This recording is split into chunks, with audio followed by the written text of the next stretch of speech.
Abandoned by three daughters. She lived in a church basement. The pastor found the truth. She was 82 years old, sleeping on a cot in the basement of Grace Fellowship Church, with nothing but a plastic bag of clothes and a photograph so creased and faded you could barely make out the four faces in it. Pastor David Ellison found her there on a Tuesday morning in November, curled beneath a wool blanket someone had left behind after the winter coat drive, her shoes placed neatly side by side on the concrete floor, as if she were a guest in someone's home and didn't want to leave a mess. He expected to find a stranger, a drifter maybe, someone passing through the town of Harlan, Kentucky, the way people sometimes did when the weather turned and the shelters in Lexington filled up. What he didn't expect was to recognize her. And what he discovered in the weeks that followed, about her daughters, about the house on Persimmon Ridge, about the lie that had been told so many times it had calcified into something everyone in town mistook for truth, changed not only his ministry, but his understanding of what cruelty really looks like when it wears the face of family. Her name was Dorothy Ray Satterfield, and she had been born in that town 82 years earlier, in a clapboard house on the eastern slope of Pine Mountain, the youngest of 6 children born to a coal miner named Harold Satterfield and his wife Irene, a woman who could stretch a pound of dried beans into a week of meals and who taught Sunday school at the same church where her daughter would one day sleep in the basement like a person the world had forgotten. Aunt Dorothy grew up in the particular poverty of Appalachian coal country in the 1940s, not the desperate, chaotic poverty of cities, but the quiet, grinding kind where everyone was poor together and no one talked about it because there was nothing to say. The house had no indoor plumbing until Dorothy was 11. Heat came from a coal stove that her father fed before dawn and that her mother kept alive through the day with the careful attention of someone tending a sick child. Dorothy shared a bed with 2 sisters in a room so small you could touch both walls if you stood in the middle and stretched out your arms. But the house was clean. The children were fed. There were books, her mother insisted on that, and on Sunday mornings the family walked the 1.5 miles to Grace Fellowship in clothes that were mended and pressed and worn with a dignity that had nothing to do with money and everything to do with the kind of pride that comes from knowing you are doing your best with what you have. Dorothy was not beautiful in the way the world typically notices. She was small, sharp-featured, with hands that were always busy and eyes that missed nothing. She had a voice that carried, her choir director once told her. She could fill a room the way water fills a jar, completely and without effort, and she had a laugh that started low in her chest and built until it shook her shoulders. She was smart in the way that rural girls in that era were allowed to be smart, practically, quietly, without making anyone uncomfortable. She could do figures in her head faster than her brothers could do them on paper. She could read a person's face the way her father read the seams of coal in the mountain, knowing where the soft spots were, where the danger was, where something valuable might be hiding beneath the surface. She finished high school in 1959, one of only 4 girls in her graduating class who did, and she might have gone further if the world had been different, if there had been money, if anyone had thought to tell her that a girl from Harlan County could want more than what was available within walking distance of where she was born. Instead, she married Earl Mitchell when she was 19, and he was 23, a lanky, quiet man who worked at the hardware store on Main Street and who courted her for 2 years with the patient determination of someone who understood that Dorothy Satterfield was not the kind of woman who could be rushed into anything. Earl was not exciting. He was not ambitious in any visible way. But he was steady, and he was kind, and he had a quality that Dorothy's mother recognized immediately and approved of without reservation. He paid attention. When Dorothy spoke, Earl listened with his whole body, leaning slightly forward, his hands still, his eyes on her face. When she was upset, he didn't try to fix it or explain it away. He sat with her. He waited. He asked what she needed. In a world full of men who talked over women and through women and around women, Earl Mitchell was the rare man who understood that listening was not a passive act, but a form of love so profound most people never experienced it. They married in June of 1961 at Grace Fellowship Church, and Dorothy wore a dress her mother had sewn from fabric ordered from a catalog in Louisville, white cotton with small blue flowers along the hem that Irene had embroidered by hand over the course of 3 weeks, working at the kitchen table after the children were in bed, her reading glasses sliding down her nose, a cup of cold coffee beside her that she forgot to drink. The wedding was small, 40 people, potato salad and cold chicken in the church fellowship hall, a cake made by Earl's aunt that leaned slightly to the left but tasted like heaven. Dorothy kept a photograph from that day on her bedside table for the next 58 years, when in it, she and Earl are standing on the church steps, squinting slightly in the sunlight, and Earl's hand is on the small of her back in a gesture so natural and protective that even looking at the photograph decades later, you could feel the warmth of it. They moved into a house on Persimmon Ridge Road, 3 miles outside of town, a modest 2-bedroom place with a porch that faced west so you could watch the sunset over the mountains every evening if you were the kind of person who had time for that, and Dorothy was. Earl added a 3rd bedroom when their first daughter was born in 1963. Patricia, called Patty, 7 pounds 4 ounces, born at Harlan ARH Hospital on a Wednesday morning in March. He added a 4th bedroom 2 years later when Karen arrived, and by the time the 3rd daughter, Linda, was born in 1968, he had expanded the house to nearly twice its original size, doing the work himself on weekends and evenings, measuring twice and cutting once the way his father had taught him, building walls that were straight and true and solid in a way that said something about the man who built them. Dorothy raised those 3 girls with the same fierce, practical love her mother had raised her with. She kept the house immaculate, not for appearances, but because order was a form of care, because a clean home was a statement that the people who lived in it mattered. She cooked meals that were simple and filling, beans and cornbread, chicken and dumplings, biscuits with sorghum molasses, blackberry cobbler made with berries she and the girls picked from the bushes along the fence line every July. She read to them every night until they could read to themselves, and then she listened to them read, sitting on the edge of whichever bed she'd settled on that evening, her hands folded in her lap, her face attentive and encouraging, even when Patty stumbled over the longer words or Karen skipped pages because she wanted to get to the end. She taught them to sew, to garden, to manage money, to shake hands firmly, to look people in the eye, to say, please and thank you, and I'm sorry, and I was wrong. She taught them that kindness was not weakness, and that strength was not the same as hardness. She taught them, or tried to teach them, that the measure of a person was not what they accumulated, but what they gave. The garden was Dorothy's cathedral. Behind the house on Persimmon Ridge, she cultivated a plot that grew over the years from a modest vegetable patch into something that people in town talked about the way they might talk about a painting or a piece of music, with a kind of quiet reverence for something beautiful that someone had made with their hands.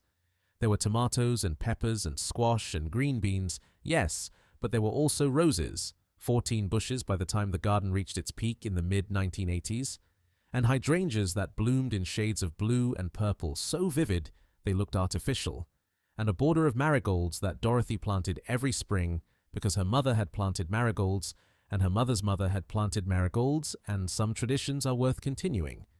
Not because they make sense, but because they connect you to the people who came before you, whose hands touched the same soil, whose knees pressed into the same earth. Dorothy could spend hours in that garden, her wide-brimmed hat shading her face, her gloves stained with dirt that no amount of washing would fully remove, and she would emerge in the late afternoon with a basket of vegetables and a calmness about her that was almost visible, a looseness in her shoulders, a softness around her eyes, as if the garden had fed something in her that food alone could not reach. Earl worked at the hardware store for 37 years, eventually becoming the manager, and he provided for his family with a consistency that was itself a form of devotion. There were no vacations, there were no luxuries, but there was never a missed meal, never an unpaid bill, never a moment when the girls went without what they needed. He drove a pickup truck he maintained himself, on replacing parts one at a time over the decades until there was arguably nothing left of the original vehicle but the frame and the idea of it. He wore the same style of flannel shirt and work boots for so long that Dorothy joked she could identify him from a quarter-mile away just by his silhouette. He was not a man of many words, but the words he spoke carried weight because they were chosen carefully and meant completely. When he told his daughters he was proud of them, they believed it because he had never said anything he didn't mean. The trouble started, or rather, the trouble became visible, because in truth, it had been growing for years in ways Dorothy chose not to see, when the girls left home. Patty went first, in 1981, on marrying a man named Richard Vance, who sold insurance in Lexington and who wore suits that cost more than Earl made in a week.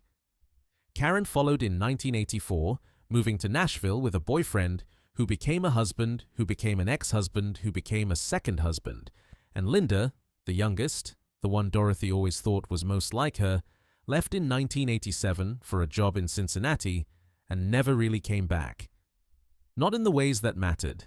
Not in the ways that Dorothy had imagined when she pictured her future during those long evenings on the porch, watching the sunset with Earl, the empty chairs beside them waiting for grandchildren who would come on weekends and holidays and long summer visits. The grandchildren came, 7 of them eventually, but the visits were shorter than Dorothy had hoped and less frequent than she needed. The Patty's children were enrolled in activities that consumed every weekend, soccer tournaments and piano recitals and birthday parties that seemed to happen on a rotating basis, so there was never a free Saturday.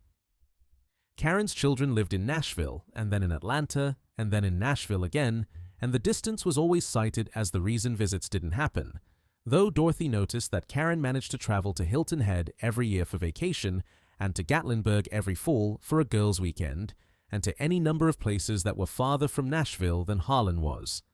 Linda's children were the ones Dorothy saw most often.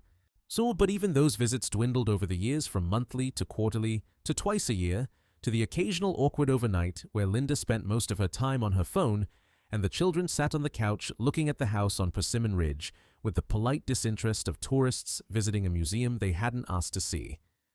Dorothy felt the distance growing, but she didn't name it. She told herself it was normal. She told herself that children grow up and move away and build their own lives, and that a good mother supports that process without complaint. She told herself that the ache she felt on Sunday mornings when she sat in the pew at Grace Fellowship and saw other women surrounded by their daughters and grandchildren was just loneliness, and that loneliness was not the same as being unloved. Earl noticed it too. But Earl was a man of his generation, and he dealt with emotional pain the way he dealt with a stripped bolt. He worked around it, he compensated, he found another way to hold things together. He built a swing set in the backyard for grandchildren who rarely came to use it. He kept the extra bedrooms made up with fresh sheets. He bought a set of children's fishing poles that hung in the garage for years, their packaging never opened, their hooks never baited, waiting for small hands that never reached for them. Earl died on March 14, 2011, at the age of 73, of a heart attack that took him so quickly the paramedics said he was probably gone before he hit the floor of the hardware store where he had worked for nearly 4 decades. Dorothy found out when the store's assistant manager called her at 11:42 in the morning, and she remembered the exact time because she had been looking at the kitchen clock when the phone rang, thinking about whether to make soup or sandwiches for lunch, and the ordinariness of that thought, soup or sandwiches, haunted her for years afterward. How the most devastating moments of your life arrive without warning, without music, without any indication that the world is about to break in half. One moment you're thinking about soup, the next moment you're a widow. All 3 daughters came home for the funeral. Patty drove down from Lexington in a black BMW that looked alien in the gravel driveway of the house on Persimmon Ridge. Karen flew in from Nashville wearing sunglasses that cost more than Dorothy's monthly grocery budget. Linda came from Cincinnati with her second husband, a man named Greg who shook Dorothy's hand with the careful enthusiasm of someone who had been coached on how to behave. The funeral was held at Grace Fellowship, and the church was full because Earl Mitchell had been the kind of man whose goodness accumulated quietly over decades until it became a thing the whole town knew and relied upon without ever thinking about it. The hardware store closed for the day. The mayor came. Earl's old fishing buddies sat in the back row and wept without embarrassment. After the funeral, the 3 daughters sat with Dorothy at the kitchen table, the same table where Dorothy had helped them with homework, where she had rolled out biscuit dough on Saturday mornings, where Earl had sat every evening reading the newspaper with his glasses pushed up on his forehead, and they talked about the future. So Dorothy was 71. The house was paid for. Earl had a small life insurance policy, $35,000, and a pension from the hardware store that amounted to $847 a month. Social Security added another $1,100. It was enough. It was tight, but it was enough, and Dorothy had lived her entire life on enough. But Patty had ideas. Patty always had ideas, and somewhere along the way, Dorothy couldn't pinpoint exactly when, Patty's ideas had stopped being suggestions and started being instructions. "The house is too big for you, Mom. You shouldn't be out here alone. What if something happens? What if you fall? What if there's a storm and the power goes out? The road doesn't get plowed until noon after a snowfall. You're 71 years old. You need to think about these things." Dorothy listened and nodded and said she'd think about it, which was her way of saying no without creating conflict, a skill she had perfected over decades of motherhood. But Patty didn't let it go. Over the following months, the phone calls increased, not in warmth, but in frequency and insistence.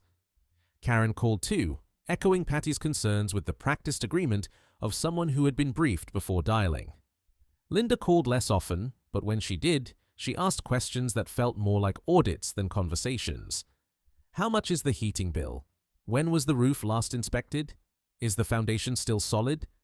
Have you had the well water tested? Dorothy began to feel that she was being evaluated, measured, assessed, not as a mother, but as a problem to be solved. The first mention of selling the house came from Patty, casually, over the phone in September of 2012, and dropped into conversation the way you might drop a stone into a pond to see how deep the water was. "You know, Mum, Richard was looking at property values in Harlan County, and that land on Persimmon Ridge, just the land alone, is probably worth something." Dorothy felt something tighten in her chest, a quick contraction that was not pain exactly, but the premonition of pain, the way you feel a storm coming before you see the clouds. She changed the subject. Patty let her. But the stone had been dropped, and the ripples kept spreading. By the spring of 2013, all three daughters were talking about the house as if its sale were inevitable. Not if, but when, not whether, but how much. Richard Vance, Patty's husband, had done research. The property was 4.7 acres on a ridge with mountain views, and while Harlan County was not exactly a booming real estate market, there was interest from developers who were building vacation cabins for people from Lexington and Louisville who wanted a weekend place in the mountains. The land alone was worth $180,000, maybe more. With the house, even in its current condition, the whole property could fetch $220,000. Split three ways, that was more than $73,000 each. Richard presented these numbers to Dorothy on a visit in May, sitting at her kitchen table with a folder of printouts and a pen, speaking in the smooth, reasonable voice of a man who sold insurance for a living and who understood that the key to closing any deal was making the other person feel that saying yes was the only rational choice. Dorothy said no. She said it quietly, without anger, without explanation. She simply said no. "I'm not selling this house. Earl built this house. I've lived in this house for 52 years. My garden is here. My life is here. No." Richard looked at Patty. Patty looked at Karen. Karen looked at Linda. Linda looked at her hands. And something shifted in that room, something Dorothy felt but couldn't name, a realignment of forces, a redistribution of loyalty and power that left her standing on one side and her three daughters standing on the other. Not visibly, not yet. But the line had been drawn, and Dorothy had drawn it, and her daughters had noted where it fell. What happened next unfolded over the course of 3 years with the slow, methodical cruelty of water wearing away stone. It didn't look like cruelty. That was the genius of it, if genius is the right word for something so devastating. It looked like concern, and it looked like responsibility. It looked, to anyone watching from the outside, like 3 loving daughters trying to do the right thing for an aging mother who was too stubborn to accept help. The phone calls stopped first. Not abruptly, that would have been noticeable, alarming, the kind of thing that prompts a neighbor to check in. They simply became less frequent. Weekly became bi-weekly. Bi-weekly became monthly. Monthly became occasional. Dorothy would call and reach voicemail. She would leave messages, short, careful messages that tried to sound cheerful and not desperate, and the calls would be returned days later, brief and distracted, full of apologies about busy schedules and promises to visit soon that both parties knew were not promises at all, but the empty shapes of promises, the sounds without the substance. And the visits stopped next. Christmas of 2013 was the last time all three daughters were in the house on Persimmon Ridge at the same time. Patty came for 2 days, Karen came for 1, Linda came for 3, but spent most of it on her phone or driving into town for things she said she needed, but that Dorothy suspected were excuses to be somewhere else. The grandchildren were teenagers now, or nearly, and they moved through the house like ghosts, polite, distant, uncomfortable, as if the wooden floors and hand-built shelves and the smell of decades of meals cooked with love were relics of a world they had no connection to and no interest in understanding. After that Christmas, Dorothy began eating dinner alone every night at the kitchen table, the chair across from her empty, or the silence so complete she could hear the clock ticking in the hallway and the creak of the house settling into its bones the way old houses do, the way old people do, the slow accommodation to gravity and time. By 2015, Dorothy had not seen any of her daughters in 7 months. She was 76 years old. Her knees ached in the mornings. Her garden was smaller than it had been. She'd let the far beds go to weeds because she couldn't kneel for as long as she used to. But the roses still bloomed, and the tomatoes still came in August, and she still carried baskets of vegetables to neighbors who stopped by less often than they used to. The town itself was shrinking. People moved away. Stores closed. Yet the hardware store where Earl had worked for 37 years was now a dollar store with flickering fluorescent lights and employees who didn't know Earl's name. Dorothy went to church every Sunday, sitting in the same pew she had sat in since 1961, and afterward she stood in the fellowship hall with a cup of coffee and talked to whoever was there, which was fewer people every year. She was not forgotten. People knew her, people liked her, but she was fading. The way a person fades when the connections that give life its structure are removed one by one, like pulling threads from a cloth until the fabric begins to lose its shape. The letter arrived in October of 2016. When it came from a law office in Lexington, Henderson and Associates, and it was written in language so dense and formal that Dorothy had to read it 3 times before she understood what it was saying, and even then she wasn't sure she believed it. The letter stated that her 3 daughters, Patricia Vance, Karen Holloway, and Linda Chen, were jointly petitioning for conservatorship over Dorothy's person and estate on the grounds that she was no longer capable of managing her own affairs. The letter cited concerns about her physical health, her cognitive function, and her ability to maintain the property on Persimmon Ridge Road. It requested that she appear at a hearing in Harlan County Court on November 15, 2016, and it suggested, in the polite, lethal language of the law, that she might want to retain her own attorney. So Dorothy sat at the kitchen table with the letter in her hands for a long time. The clock ticked. The house creaked. Outside, the last of the autumn light was draining from the sky, and the mountains were turning from gold to gray to black, and the roses in the garden were bare, their branches dark against the fading light like the bones of something that had once been alive. She didn't cry. She was past crying, or thought she was. She felt something worse than sadness.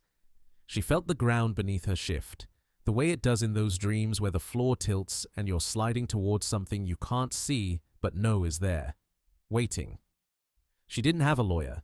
She didn't know any lawyers.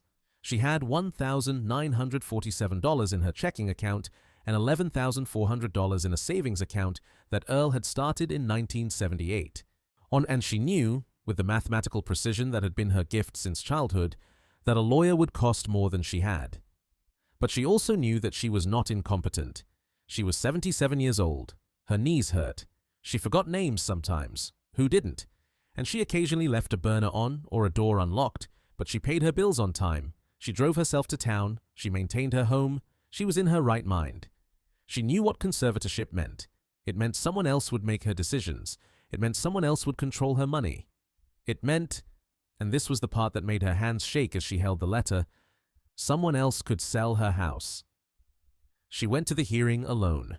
She drove the 22 miles to the Harlan County Courthouse in Earl's old pickup truck, one which she had kept running through sheer willpower and the help of a mechanic in town named Donnie Price, who charged her half what he charged anyone else, because Earl had given him his first job at the hardware store when he was 16. She wore a blue dress she had made herself in 1994, and it still fit, and her shoes were polished, and her hair was combed, and she carried a folder of documents she had assembled over the preceding 2 weeks. Bank statements, utility bills, medical records from her last checkup, a letter from her doctor stating that she was in good health for her age and showed no signs of cognitive impairment. She had prepared this folder the way she had prepared everything in her life, thoroughly, carefully, with the quiet determination of a woman who understood that no one was coming to save her and that the only person she could rely on was herself. Her daughters were already there when she arrived.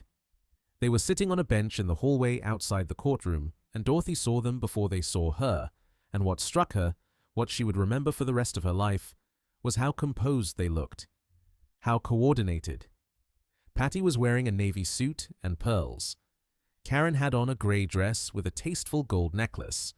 Linda wore black slacks and a white blouse. They looked like women who had come to do something unpleasant but necessary, the way you might look when you take a pet to the vet for the last time.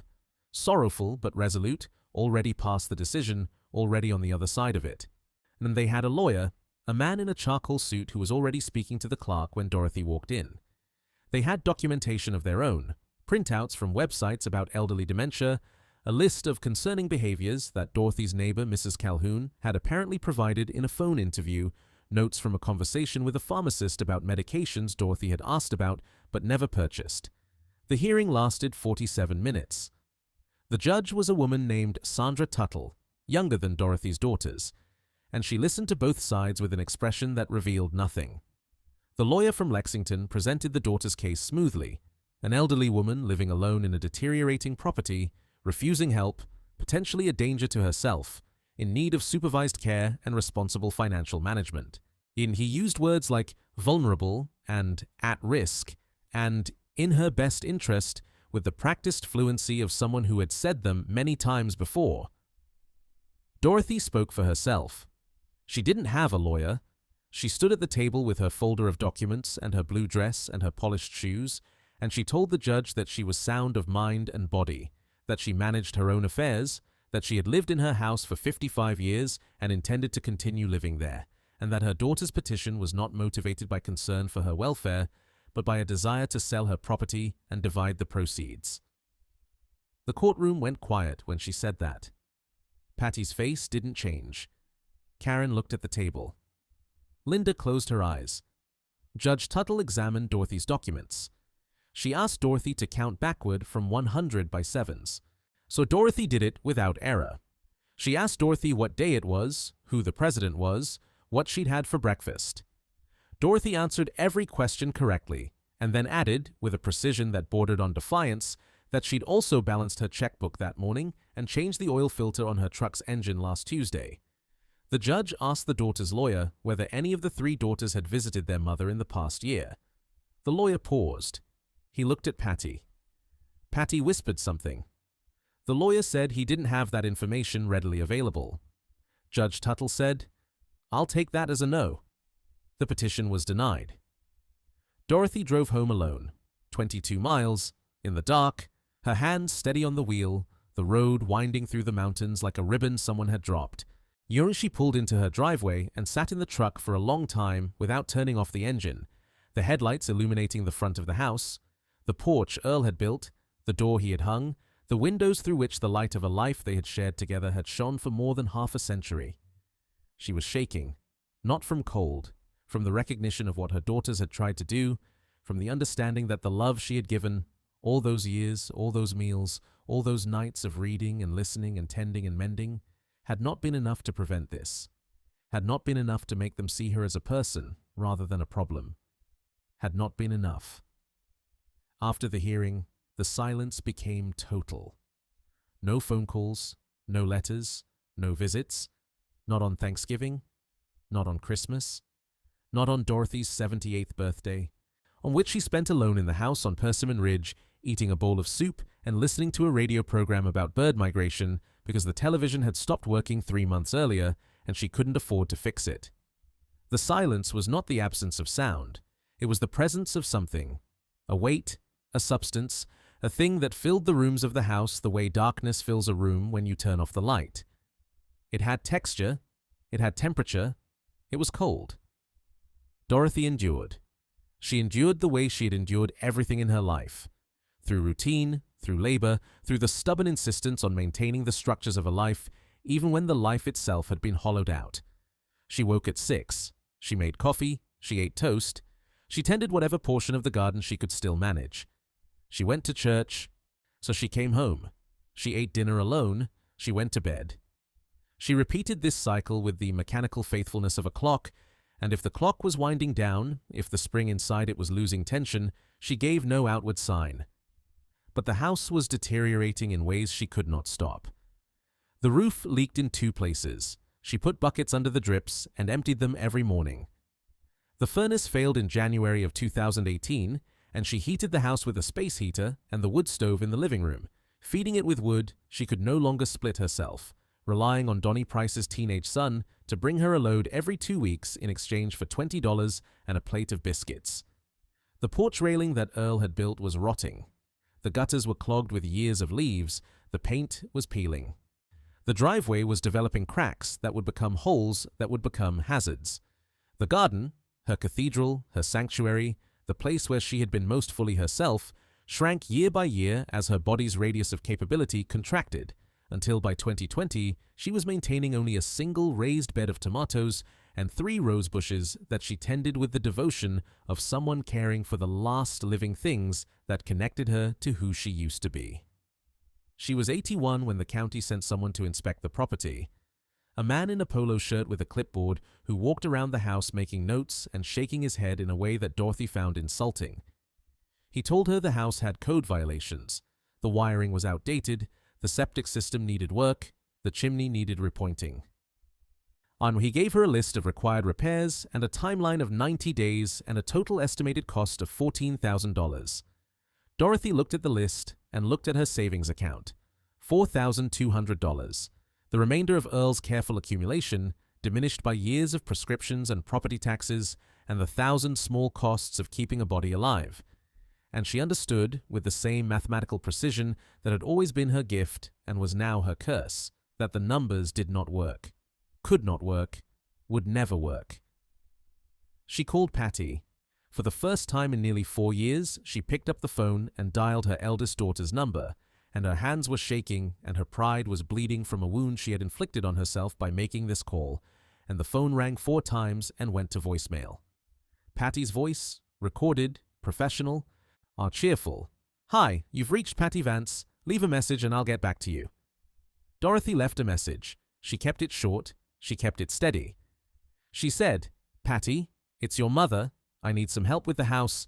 If you could call me back, I'd appreciate it." She hung up and waited. 1 day, 2 days, a week. The call was never returned.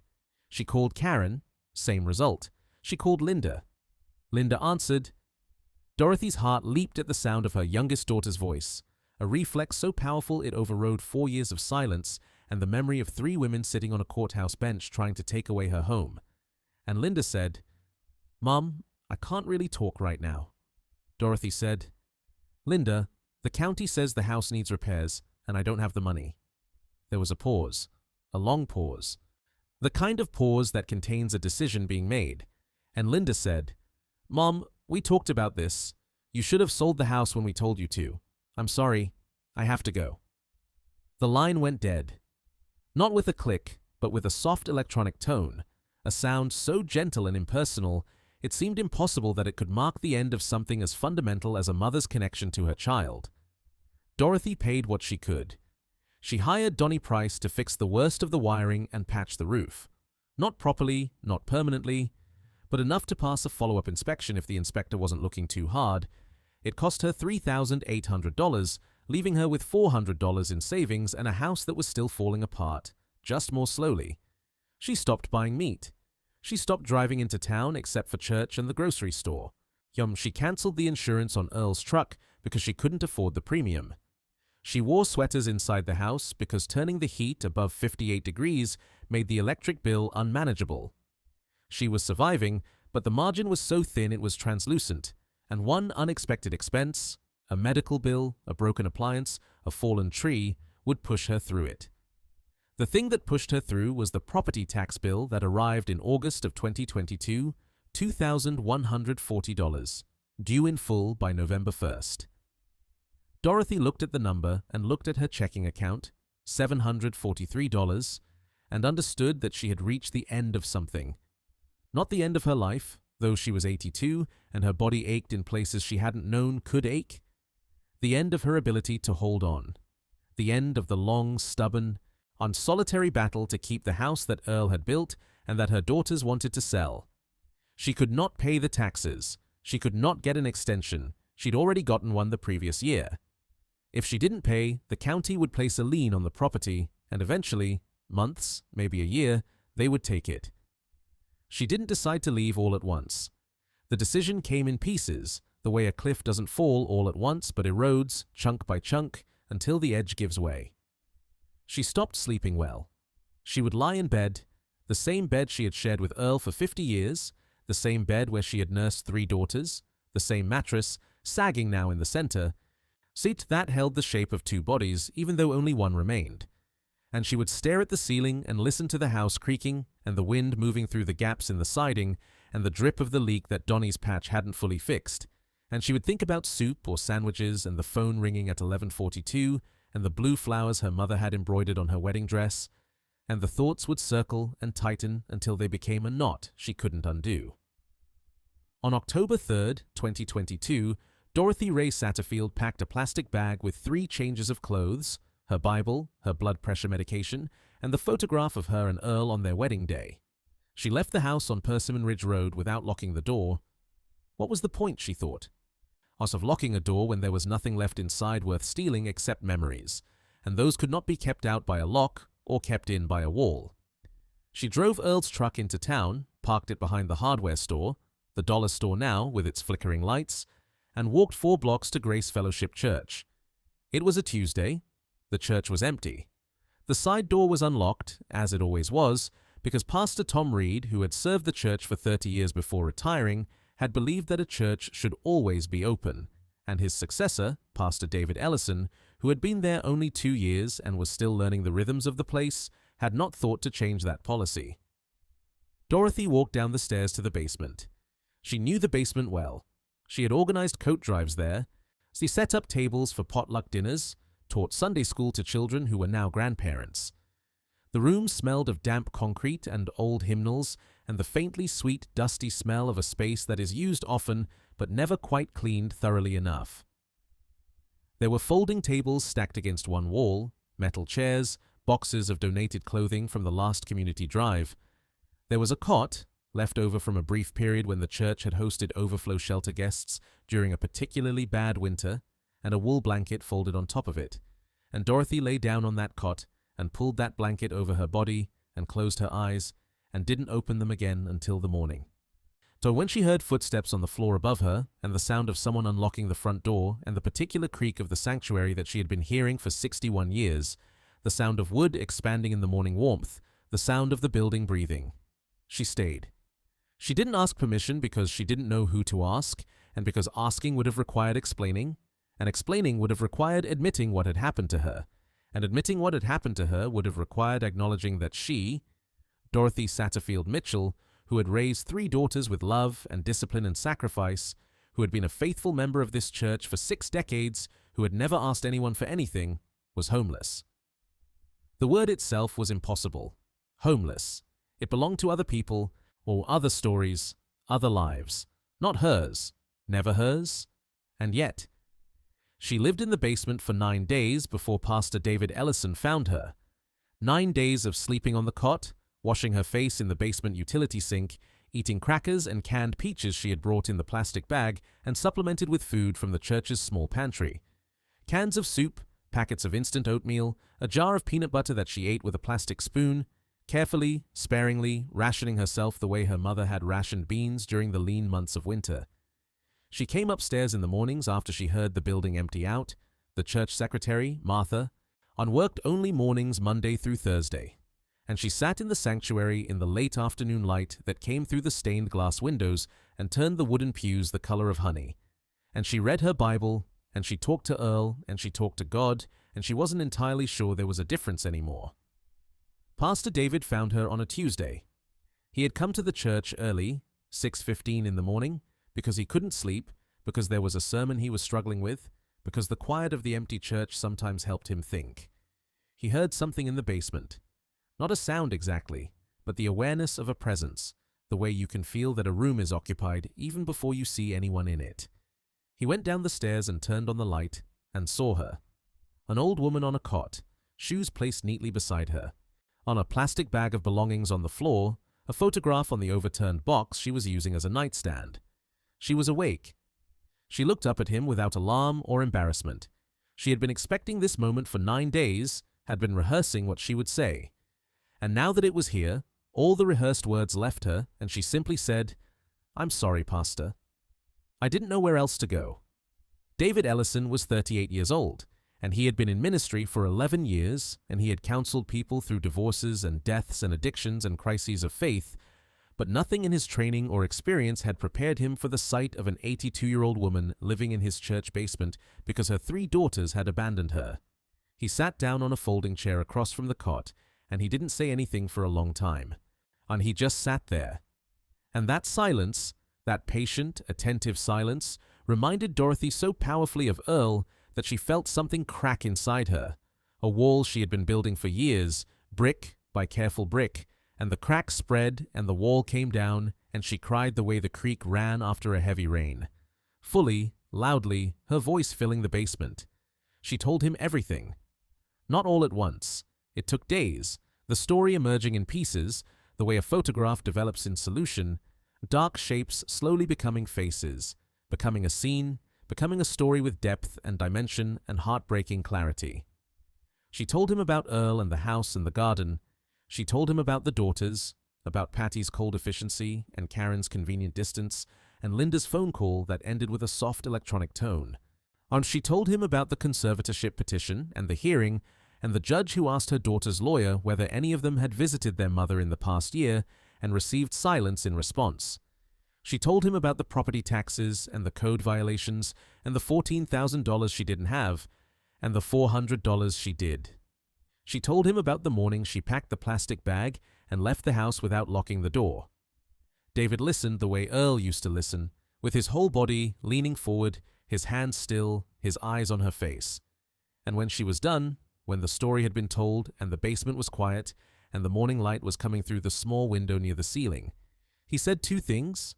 The first was, "You're not going back to that basement." The second was, "I'm going to find out what's really going on." So he moved her into the church's small guest room, a room on the 2nd floor of the fellowship building that had been furnished for visiting missionaries and that contained a proper bed, a dresser, a lamp, and a window that looked out over the church parking lot and beyond that, the mountains. It was not the view from Persimmon Ridge, but it was a view, and Dorothy stood at that window on her first morning in the room and looked at the mountains and felt something she had not felt in years. Not hope exactly, not yet, but the faint possibility of hope, the way you feel the warmth of a fire before you see the flames. David began making phone calls. He called Patty first. Her number was listed on the church's old directory from when the family had been active members, and he reached her voicemail and left a message identifying himself as the pastor of Grace Fellowship Church in Harlan and asking her to call him back regarding her mother. He called Karen, same result. He called Linda. Linda's number had been disconnected. 2 days passed. No one called back. He called again, and again. On the 4th call, Patty answered. David introduced himself and told her that her mother was living at the church. There was a pause. Not the pause of shock or guilt, the pause of calculation.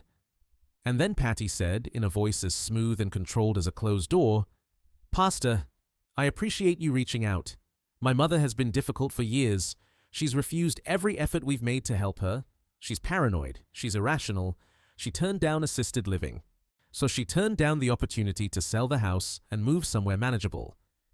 She's made her choices, and I'm sorry those choices have become your problem. But they're not mine anymore." David felt something he rarely felt in his ministry, a hot, rising anger that he had to physically push down, like pressing a lid onto a pot that was about to boil over. He spoke carefully. He said, "Mrs. Vance, your mother is 82 years old. She is living in a church because she has no home, no money, and no family willing to help her. Whatever disagreements you've had, whatever she's refused in the past, right now she is alone and she needs her daughters." There was another pause, and Patty said, "She's not alone, Pastor. She has you." And then the line went dead.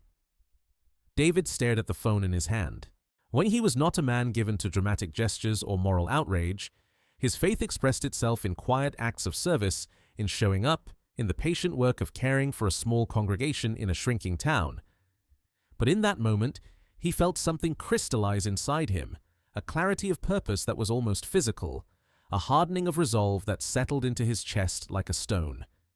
He was going to find the truth. Not Dorothy's truth. He already had that. He was going to find the daughter's truth. He was going to understand why 3 women, raised by a good mother, raised in a good home, raised in a church that taught them the commandment to honor thy father and thy mother, had abandoned that mother so completely that she was sleeping on a cot in a basement with a plastic bag of clothes and a faded photograph. He started with the house. He drove out to Persimmon Ridge Road on a Saturday afternoon. The November sky heavy and grey, the trees bare, the road narrower and rougher than he remembered. He'd been out there once before for a home visit during his first year at the church, and the road had been bad then, but it was worse now. The county having apparently given up on maintaining a road that served fewer and fewer residents as the years went by and the mountain emptied out. He found the house at the end of a gravel drive, and what he saw stopped him. The house was ruined. Not just deteriorated, ruined. The porch roof had partially collapsed, the supporting posts leaning at angles that defied the basic principles of load-bearing structure.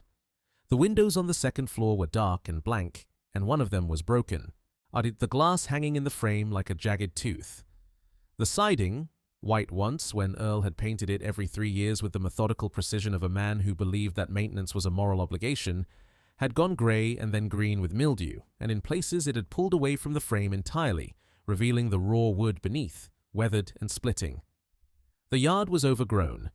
The swing set Earl had built for grandchildren who never came was still there, rusted, tilting, its chains hanging empty. The garden, Dorothy's cathedral, was gone. Not just overgrown, gone. The raised beds were collapsed.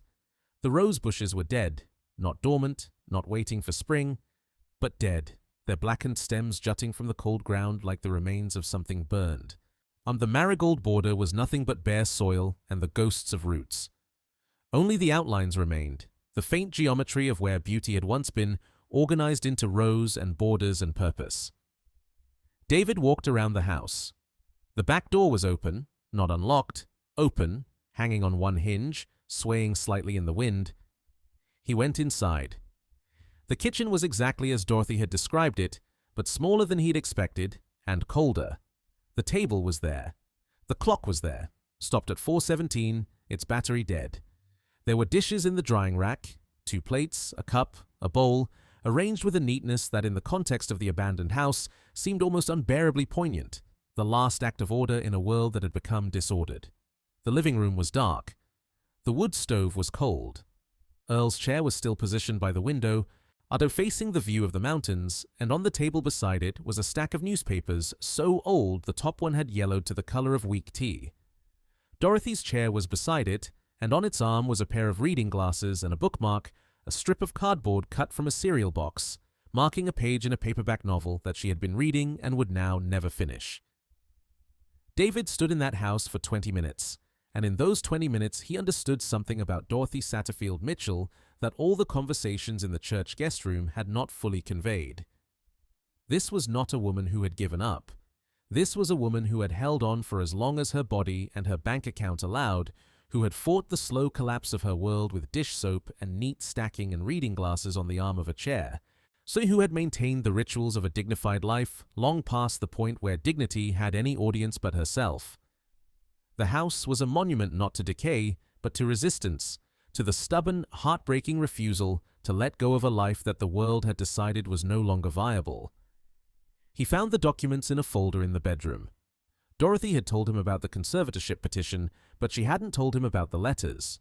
There were 23 of them, written over a period of 4 years, from Dorothy to her daughters. Some were mailed, some were started and never finished, some were sealed in envelopes with addresses written in Dorothy's careful, schoolteacher handwriting and stamps affixed to the corners but never sent, and as if she had composed them for the act of writing itself, the process of putting words on paper being the only way to maintain the fiction that she was communicating with someone, anyone, that her thoughts were landing somewhere other than the empty rooms of a house where no one came. He read them. He sat on the edge of the bed, the sagging mattress, the indent where two bodies had lain, and he read them one by one, and the tears came not because the letters were dramatic or accusatory, but because they were the opposite. They were gentle. They were careful. They were the letters of a mother who loved her daughters so much that even in abandonment she could not bring herself to be angry, and could not bring herself to say the thing that was true, "You have abandoned me," but instead wrote around the truth the way water flows around a stone, never touching it directly, but always shaped by it. Dear Patty, I hope you and Richard are well. The tomatoes came in this week, and I thought of you. You always did love a tomato sandwich. Dear Karen, I saw on the television that Nashville had storms. I hope you weren't affected. Please call when you get a chance. Dear Linda, happy birthday, my sweet girl. I can't believe you're 49. It seems like yesterday I was braiding your hair for school. I miss you so much it is like a physical pain in my chest, but I am sure you are very busy, and I understand. David put the letters in his coat pocket and left the house on Persimmon Ridge and drove back to town in the fading light, with the mountains going dark around him, and he gripped the steering wheel so hard his knuckles went white, and he did something he had not done since seminary. He prayed out loud, alone, in his car, not the measured, careful prayers he offered from the pulpit, but a raw, ragged human prayer that was half supplication and half fury. God, show me what to do. Because I don't understand how this happens. I don't understand how 3 women let their mother sleep in a basement. I don't understand, and I am angry, and I need you to show me what to do. What he did was this. He preached a sermon the following Sunday about the commandment to honor your father and mother. He did not mention Dorothy by name. He did not tell her story. But he spoke with a specificity and an intensity that his congregation had not heard from him before, as several people came up to him afterward with tears in their eyes, and one of them, a woman named Jolene Prater, 67 years old, retired schoolteacher, lifelong member of the church, said, "Pastor, you're talking about Dorothy Mitchell, aren't you?" And David said, "I can't say." And Jolene said, "You don't have to. I've known that woman for 40 years. I've been meaning to check on her. I should have checked on her. What can I do?" That was the beginning. Jolene told her sister, who told her neighbor, who told the woman who ran the food pantry at the Methodist church across town, who told the editor of the Harlan Enterprise, a small weekly newspaper that still existed mainly because its editor, a 58-year-old man named Walt Spurlock, believed that local journalism was not dead as long as there were local stories worth telling. New Walt called David. David asked Dorothy if she was willing to talk. Dorothy thought about it for 2 days and then said yes, on the condition that Walt tell the truth and nothing but the truth, because she was done with silence and she was done with shame, and the only thing she had left was her name, and she wanted it to mean something. The article ran on the front page of the Harlan Enterprise on December 8, 2022. It was 2,400 words long, and Walt Spurlock wrote it with the plain, unadorned precision of a man who understood that this story did not need embellishment because the facts themselves were devastating enough. 82-year-old Harlan woman found living in church basement after being abandoned by 3 adult daughters. The article included the details of the conservatorship petition. It included the property tax situation. And it included the 23 letters. It included a photograph of Dorothy sitting in the church guest room, looking directly at the camera with an expression that was not self-pitying or accusatory, but simply clear, the face of a woman who had decided to be seen. The article was picked up by a Lexington television station, then by Louisville, then by a wire service. Within 2 weeks, Dorothy's story had been read by more than 2 million people, and the response, the sheer, overwhelming, tidal response, stunned everyone, including Dorothy, who had expected nothing because she had learned to expect nothing and was therefore unprepared for the experience of being seen by the world and found worthy of love. Cards arrived at the church, hundreds of them, then thousands. They came from every state and from 14 countries, and when they were written by people who recognized in Dorothy's story something that resonated with their own pain. Daughters who had been abandoned by their mothers, mothers who had been abandoned by their children, elderly people living alone, people who understood what it meant to be discarded by the people who were supposed to love you. Many of the cards contained money. $5, $10, $20. One envelope from a woman in Oregon contained $500 and a note that said, "This is for the rose bushes. Please plant them again." A GoFundMe campaign started by Jolene Prater's niece raised $147,000 in 3 weeks. The money was placed in a trust administered by a lawyer named Ellen Park, who had called David after reading the article and offered her services pro bono because, she said, she had read the story to her own mother over the phone, and her mother had cried, and she had cried, and she had decided that some cases were not about billing hours, but about decency. Ellen Park was 44 years old, and she drove a Honda Civic, and she charged $350 an hour to her regular clients, and she never charged Dorothy a cent. The house on Persimmon Ridge was repaired, not by a contractor, though contractors donated materials at cost, but by a crew of 27 volunteers organized by Jolene Prater and Donnie Price, and a retired carpenter named Sam Okoye, who had moved to Harlan from Detroit 3 years earlier and who had never met Dorothy before, but who showed up on a Saturday morning in January with a tool belt and a thermos of coffee and said, "Show me what needs fixing." They replaced the roof, they rewired the house, they fixed the plumbing, they rebuilt the porch, they repainted the siding, white, the way Earl had always painted it. They installed a new furnace and insulated the attic and replaced the broken window and rehung the back door on proper hinges. The work took 6 weeks, and during those 6 weeks, Dorothy stayed in the church guest room and visited the house every few days to watch the progress. And each time she came, she stood in the yard and watched these strangers, these people who owed her nothing, who had no obligation to her, who had simply decided that an old woman should not lose her home. And she felt something she had not felt in years. Not hope, something deeper than hope, something more reliable. She felt held. The garden was the last thing they restored. Jolene organized a separate crew for the garden, women mostly, from the church and from the community, women who knew about soil and sun and the particular alchemy of making things grow. They rebuilt the raised beds with cedar that a lumber yard in Lexington donated. They tested the soil and amended it. They planned the layout according to Dorothy's specifications. She drew it from memory, every row, every border, every bed, her hand steady, her recall perfect, the garden existing in her mind as clearly as it had ever existed in the ground. And on a Saturday in late March, when the last frost had passed and the mountains were just beginning to show the first pale green of spring, 15 people gathered in the backyard of the house on Persimmon Ridge and planted 14 rose bushes, the exact number Dorothy had maintained at the garden's peak, and a border of marigolds and tomatoes and peppers, Arkan squash and green beans and hydrangeas that would bloom in July in shades of blue and purple so vivid they would look, to anyone passing on the road below, like pieces of sky that had fallen to earth and decided to stay. Dorothy moved back into the house on April 7th, 2023. David drove her there in his car. Earl's truck had been towed to Donnie's shop and fixed up, new battery, new belts, the engine running with a steadiness that seemed almost defiant. And when she walked through the front door and saw the kitchen and the table and the clock, running now, a new battery, showing the correct time, and the living room and Earl's chair and her chair and the reading glasses still on the arm where she had left them, she stood very still for a long time, and then she turned to David and said, "It smells the same.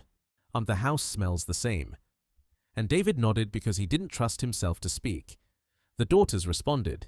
Of course they responded, not to Dorothy's need, which had been present and acute for years, but to the attention, which was new and unavoidable. Patty called the church. She called David's cell phone. She called Ellen Park's office. Her tone had shifted from dismissive to controlled panic. The smooth, professional voice now edged with something that might have been guilt, but sounded more like damage control. She wanted to make a statement. She wanted to explain her side. She wanted it known that the situation had been misrepresented, that her mother was difficult, that there were things people didn't know, that the family had tried, that it was complicated.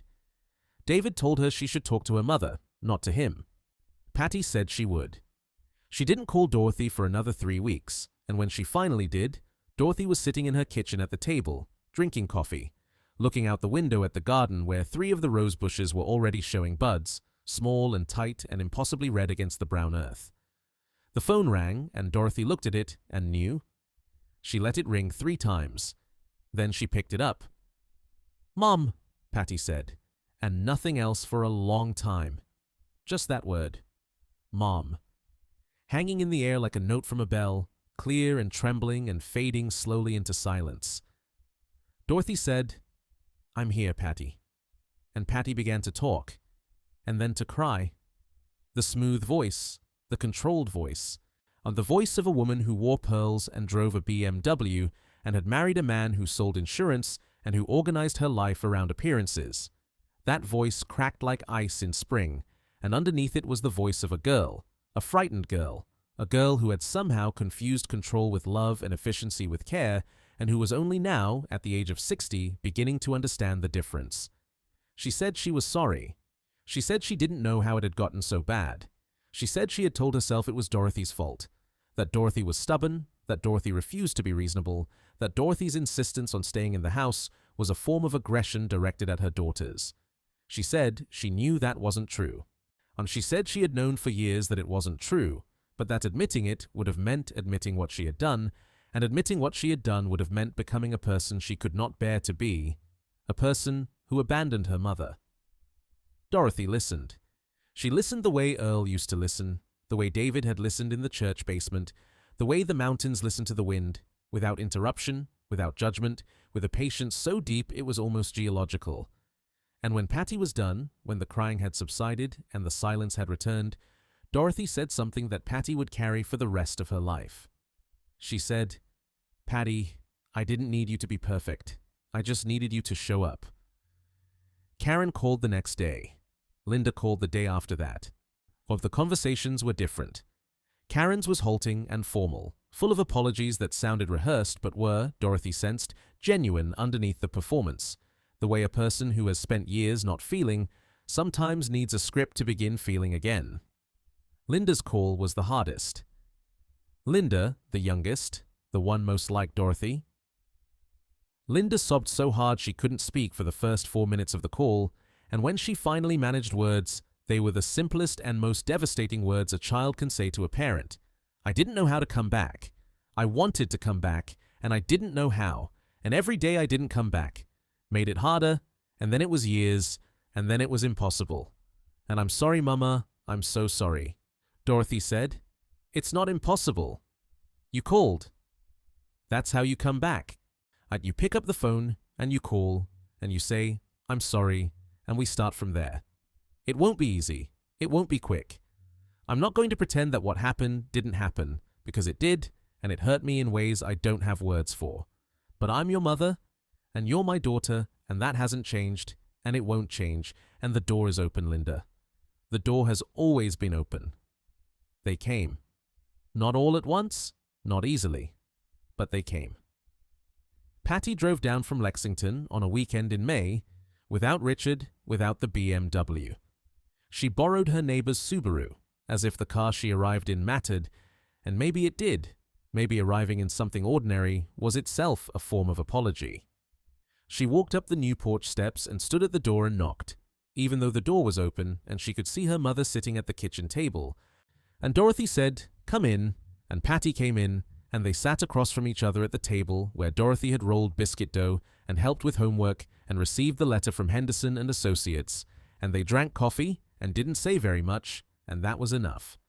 It was enough for the first time. Karen came in June with her youngest son, a 19-year-old named Tyler, who had never been to the house on Persimmon Ridge and who walked through the rooms with wide eyes, touching the walls, the door frames, running his hand along the banister Earl had built, asking questions. Who made this? How old is this? With a genuine curiosity that broke and healed Dorothy's heart simultaneously. Linda came in July. She came alone, and she stayed for 5 days. And on the second day she went out to the garden and knelt beside one of the new rose bushes and pushed her hands into the soil and didn't get up for a long time. And Dorothy watched her from the kitchen window and didn't go out because she understood that her daughter needed to be in that garden alone, needed to feel the soil, needed to reconnect with the ground before she could reconnect with her mother. The reconciliation was not a moment. It was a process. It was months of phone calls, awkward at first, then easier, then regular, then expected. It was visits that began as obligations and slowly, tentatively, became something closer to desire. It was the grandchildren, 7 of them, ranging in age from 16 to 28, being brought to Persimmon Ridge to meet, or re-meet, a grandmother who had been described to them through the distorted lens of their parents' guilt and who turned out to be not the difficult, unreasonable old woman they'd been told about, but a sharp, warm, funny person who remembered every one of their birthdays and who made biscuits from scratch and who could name every tree on the mountain and every bird in the sky and who had a laugh that started low in her chest and built until it shook her shoulders. It was not perfect. Dorothy never said it was perfect. She told David, during one of his weekly visits to the house, visits that had become a fixture of both their lives, a standing appointment that neither of them would have dreamed of canceling, that forgiveness was not what people thought it was. People think forgiveness is a feeling, she said. They think it's the moment you stop being angry. But that's not it. Forgiveness is a decision. It's a decision you make every day, sometimes every hour, to not let what happened be the only story.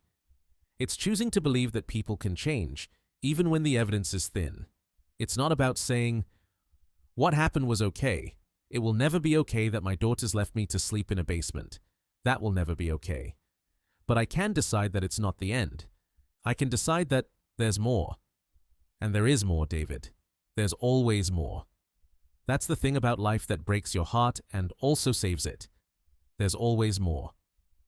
The rose bushes bloomed that first summer with a ferocity that surprised everyone, including the women who had planted them. 14 bushes, every one of them, were erupting into color so vivid and abundant that Jolene Prater said it looked like the garden had been waiting all those years. Not dead, just dormant, just holding its breath, waiting for someone to tend it again. Dorothy spent hours in that garden, her wide-brimmed hat shading her face, her gloves stained with dirt that no amount of washing would fully remove, and she would emerge in the late afternoon with a basket of tomatoes and a calmness about her that was almost visible, a looseness in her shoulders, a softness around her eyes. As if the garden had fed something in her that food alone could not reach. The same words, the same gesture, the same woman, but different. Different in the way that a creek is different after a flood. The water is the same water, but it has carved new channels, found new paths, and the landscape through which it flows has been altered in ways that cannot be undone and should not be. The flood happened. The new channels are real. The water still runs. On Christmas Day, 2023, Dorothy sat at the head of her kitchen table and looked at the faces around it. Patty and Richard, Karen and her husband, Linda and Greg, 7 grandchildren, 2 of the grandchildren's partners, David Ellison and his wife Sarah, Jolene Prater, Donnie Price and his son. 17 people in a house that Earl had built for a family that had grown and scattered and broken, and against all probability, gathered again. The table was covered with food, biscuits and ham and sweet potatoes and green beans from the garden, canned last August, and a blackberry cobbler made from berries Dorothy and Linda had picked together in July, seen working side by side along the fence line the way they had when Linda was a girl, their hands stained purple, the thorns scratching their arms, the sun warm on their backs. Dorothy looked at those faces, and she did not say grace in the traditional sense. She said, "Earl would have loved this. He would have loved every minute of this. And that's all I need to say. Let's eat." But the universe wasn't done with her, not even close. In February of 2024, Ellen Park called with news. The county had reviewed Dorothy's property tax case and, after the publicity and a formal complaint filed by Ellen, had discovered that the assessment on the Persimmon Ridge property had been incorrectly inflated for 6 years. A clerical error, they called it, though Ellen suspected it was more intentional than that, related to the development interest in the ridge. Dorothy had been overcharged a total of $8,740 in property taxes. The county issued a refund. Additionally, Ellen had filed a complaint against Henderson and Associates, the law firm that had represented the daughters in the conservatorship case, alleging improper fiduciary conduct, specifically that the firm had accepted the case without conducting a proper assessment of Dorothy's competency and had allowed itself to be used as a weapon in a family dispute over property. The complaint was under review by the State Bar Association. Dorothy received the refund check, $8,740, and held it in her hands and thought about what $8,740 would have meant 2 years earlier, when $2,140 in property taxes was enough to make her leave her home. She thought about the mathematics of desperation. Meet away a number that seems manageable from the outside, $2,140, a sum that Patty spent on a handbag, that Richard spent on a weekend golf trip, becomes an impossible wall when you're standing in front of it with $743 and no one to call. She deposited the check, and she didn't spend it. She left it in the account. She told David it was for the garden. Always for the garden. Dorothy Ray Satterfield Mitchell was 84 years old when this story reached the world. She was living in the house on Persimmon Ridge Road that her husband built, sleeping in the bed they shared, drinking coffee at the table where she had raised 3 daughters, tending a garden that had died and come back to life with a stubbornness that mirrored her own. Her daughters called every week. They visited every month. It was not the family she had imagined during those sunset evenings on the porch with Earl, the empty chairs beside them. It was a different family, scarred, cautious, held together not by the easy bonds of unbroken connection, but by the harder, stronger bonds of people who broke apart and chose to come back. The chairs were not empty anymore. They were filled with people who had learned, late and at great cost, that the most dangerous thing in the world is not cruelty, but indifference. Not the act of hurting someone, but the act of looking away while they hurt. If you're watching this right now, if you're sitting somewhere alone, if you've been forgotten or discarded by the people who were supposed to love you, I want you to hear what Dorothy said to David Ellison on that first morning in the church basement. One when he found her on the cot with her shoes placed neatly beside her and her photograph on the overturned box and her dignity intact despite everything the world had done to strip it from her. She said, "I'm sorry, Pastor. I didn't know where else to go." And David said, "You're here. That's enough. You're here." And it was. It was enough. It is enough. You are here, and that is enough, and the door is open, and the garden is waiting, and the roses, against all odds, against all reason, against everything, the roses are blooming.